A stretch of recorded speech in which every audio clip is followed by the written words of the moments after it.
Hello, this is Ruslan Belov with you. Before we begin, I'd like to sincerely ask you to subscribe to the channel. Your subscription helps the channel grow.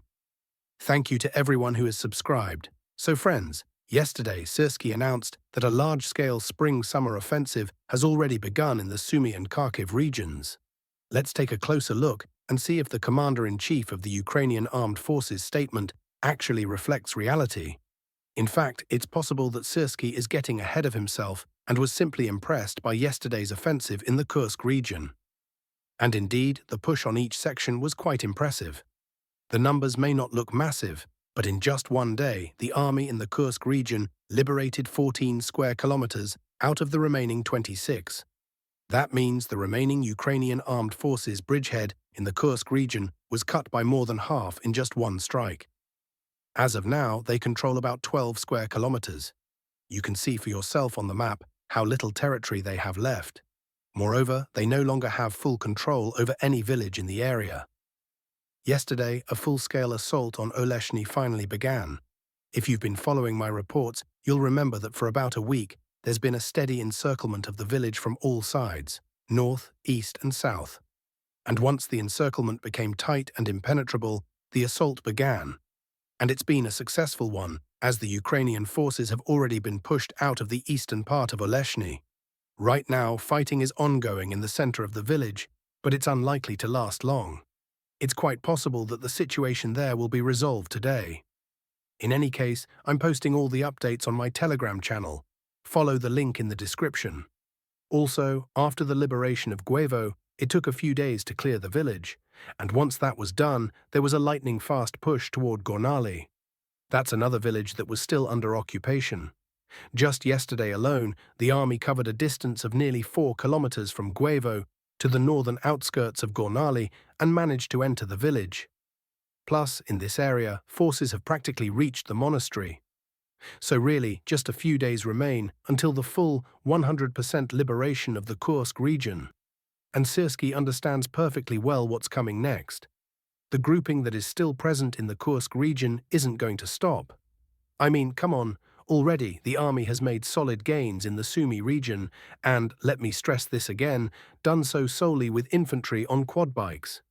This same infantry on quad bikes has already pushed 9 kilometers deep into the Sumy region. If we take the area from Sverdlikovo, which was the starting point of the advance. Again, that's 9 kilometers deep with just quad-bike infantry. Let me remind you what the Ukrainian armed forces achieved after 25 days of advancing into the Belgorod region using tanks, armored fighting vehicles, AFVs, and IFVs. I'll remind you right now, while our army's quad-bike infantry advanced 9 kilometers into the Sumy region and is already on the outskirts of the administrative center, Unakivka, the Ukrainian army, advancing into the Belgorod region with tanks, AFVs and IFVs, only managed to wedge in 2.5 kilometers. And today is, by the way, already the 26th day of their offensive. So there you have it, the difference. That's why Zelensky is panicking and prematurely claiming, look, they're already advancing. Number not yet. These are just preparatory operations. The offensive will truly begin when the entire Kursk region is liberated. Then part of the group from there will cross the border and continue moving westward. That's when we'll be able to say that a new Russian offensive has begun. Though new might not be the right word, since the fighting is already ongoing. Zelensky also said yesterday that the army plans to start an offensive in the Chernihiv region. But I don't have any such information. And frankly, it doesn't seem like a smart idea to me, because stretching advancing forces too thin doesn't lead to significant results. That was demonstrated clearly during Ukraine's counteroffensive in 2023.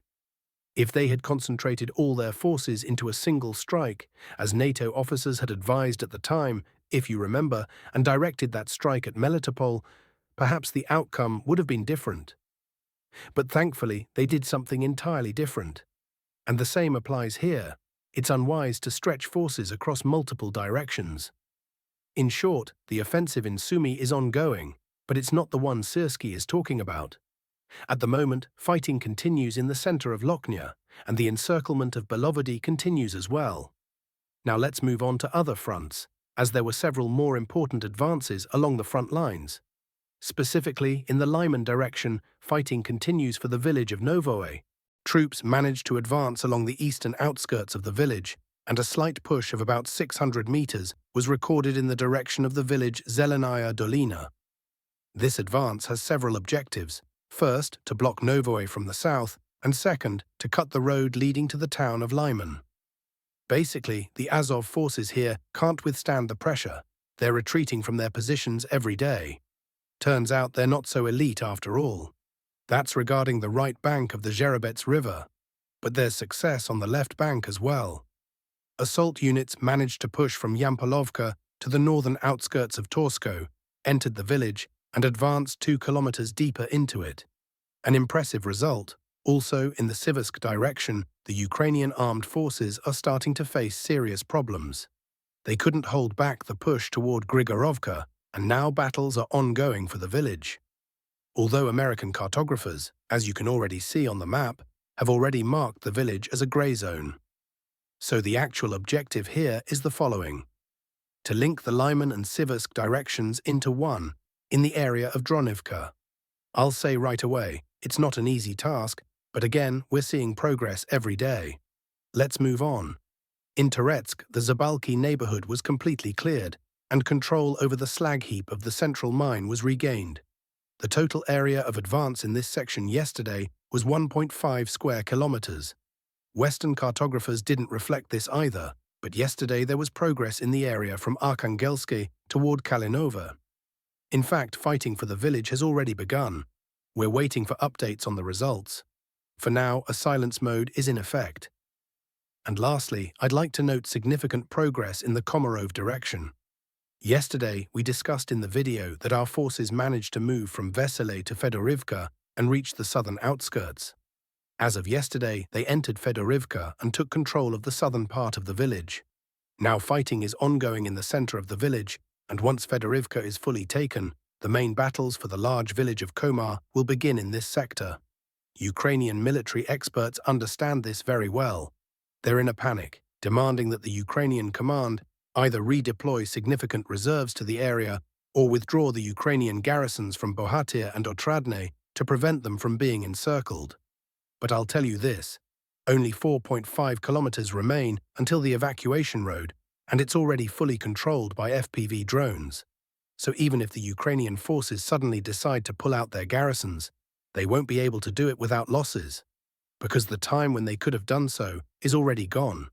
And with each passing day, their situation is only getting worse. They're repeating the same mistakes again, and this time will be no different. Maybe they'll start pulling out only when there's a kilometer or less left to the road.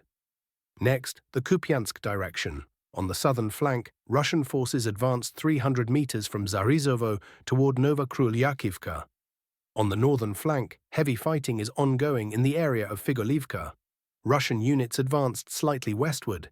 In the Kondrashivka and Mala-Shapkivka areas, Ukrainian forces are putting up fierce resistance, but the initiative is in the hands of the Russian army.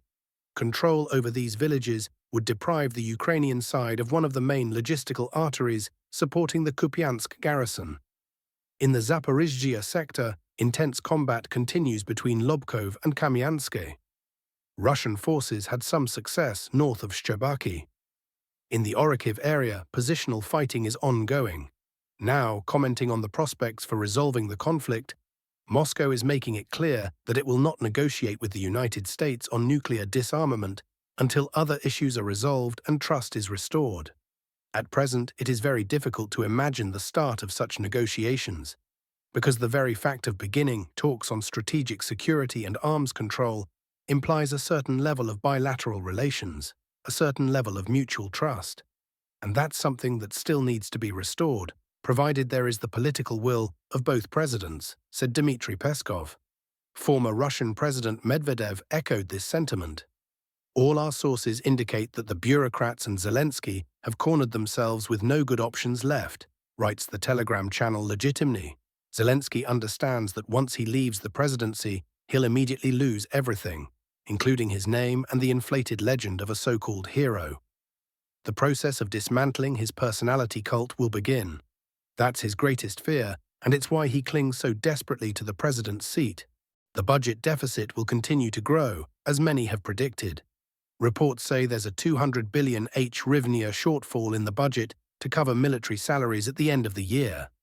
These payments are currently at risk unless emergency funding is found. Everyone understands that Ukraine cannot support itself, even if it raises taxes and utility rates fivefold. Ukraine is like a patient in a coma, fully dependent on life support.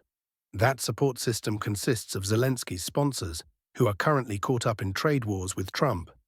If this continues, it means Zelensky, as an asset, has already been written off. Well, that's all I have for today regarding the situation on the front lines.